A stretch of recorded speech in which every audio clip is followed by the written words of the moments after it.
นี่ก็คือบรรยากาศงานแต่งอยู่ที่บ้านเสียงดีเมืองสันไตแขวงหัวพัน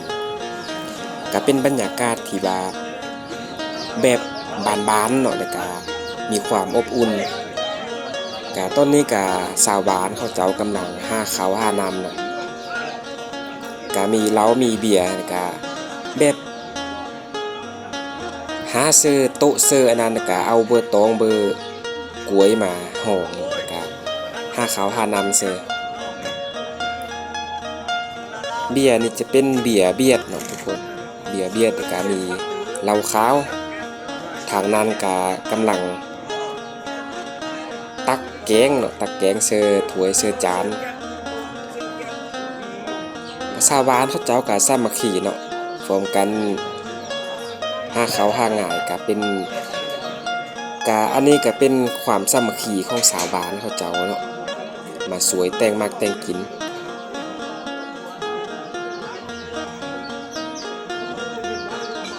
บรรยากาศแบบนี้ก็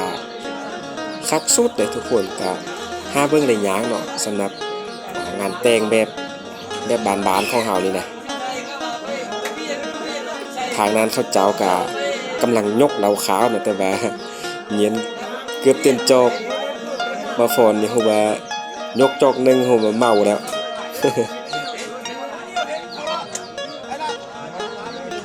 เฮือนชานบ้านโซงเขาเจ้าก็เป็นแบบเฮือนดังเดิมทุกคนเนาะแต่ก็คักอีกแบบนึงทุกคนก็มีความเป็นเอกลักษณ์เนาะนี่ก็คือฟ้าบรรยากาศค้างงานแต่งเนาะทางนั้นก็จะมีการกินเหล้าไห้ทุกคนเหล้าไห้นี่ก็เป็นฮิตของเนาะที่ว่า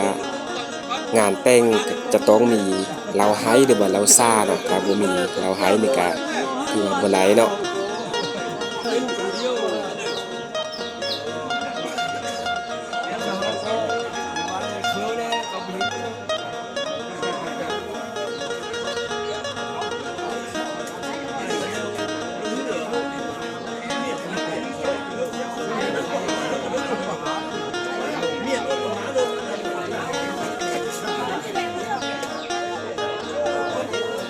ฝาเขาฝาน้ำก็เป็นแบบ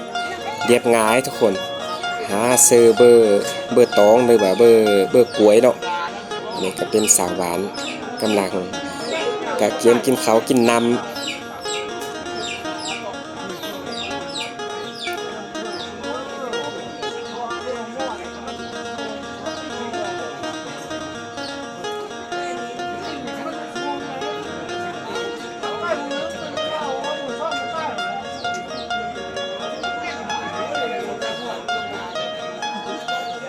อันนี้จะเป็นเหล้าขาวทุกคนเหล้าขาวที่ว่า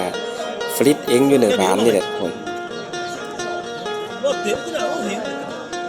เหล้าขาวต้มเองเนาะอยู่บ้านเสียงดี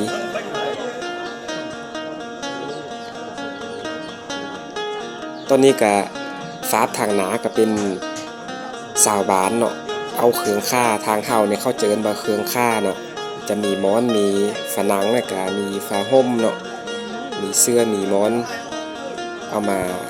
เฮือทางเจ้าสาวส่วนเจ้าบ่าวอยู่ทางเมืองกวันพุ่นน่ะอันนี้ก็เป็นบรรยากาศค้างเหือนของเจ้าสาวเนาะก็หาเบิ่งได้ยากเนาะคลิปฝาบรรยากาศแบบนี้